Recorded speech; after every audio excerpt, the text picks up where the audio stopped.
Hello बच्चों, let us read this question. This question says milk of lime is, और हमारे option है option A CaCO3, option B CaHCO3, option C CaOH whole twice, option D CaSO4.2H2O. So इस question में कहा गया है कि मिल्क ऑफ लाइम का क्या फॉर्मूला होता है.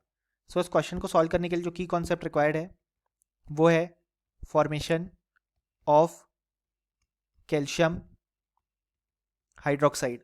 अब यहाँ पे हमारे पास जो CaO है यानी कि क्विक लाइम है, वो जब यहाँ पे वाटर के साथ रिएक्ट करता है तो हमें फॉर्मेशन देखने को मिलता है CaOH होल ट्वाइस, जिसे हम बोलते हैं स्लेग्ड लाइम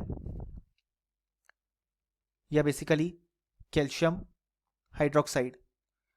अब यहाँ पे ये जो स्लेग्ड लाइम या बेसिकली कैल्शियम हाइड्रोक्साइड फॉर्म हुआ वो यहाँ पे एक वाइट एमॉर्फस पाउडर होता है इन इट्स नेचर, एंड ये हमारे पास यहाँ पे स्पेरिंगली सॉल्यूबल होता है इन वाटर, यानी कि कुछ ही अमाउंट में वाटर में सॉल्यूबल होता है.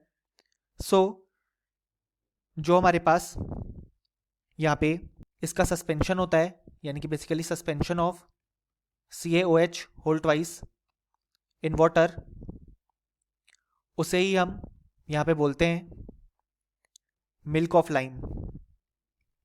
यानी कि basically milk of lime CaOH whole twice ही है, बेसिकली उसका सस्पेंशन है वाटर में. अब यहाँ पे हम जानते हैं सस्पेंशन में कुछ टाइम बाद यहाँ पे जो पार्टिकल्स है वो सेटल डाउन हो जाएंगे और हमें क्लियर सॉल्यूशन देखने को मिलेगा. सो जो क्लियर सॉल्यूशन यहाँ पे फॉर्म होता है उसे हम यहाँ पे बोलते हैं लाइम वाटर. सो अगर हम देखें तो यहाँ पे जो करेक्ट आंसर हो जाएगा वो रहेगा option C CaOH whole twice, क्योंकि इसी के सस्पेंशन को हमने मिल्क ऑफ लाइम कहा. और option A, B and D incorrect हो जाएंगे क्योंकि हमारे फाइनल रिजल्ट से मैच नहीं करते. सो फाइनली हम बोल सकते हैं कि इस क्वेश्चन के लिए हमारे पास जो करेक्ट आंसर आया वो आया option C. Hope you understood it well. Best of luck.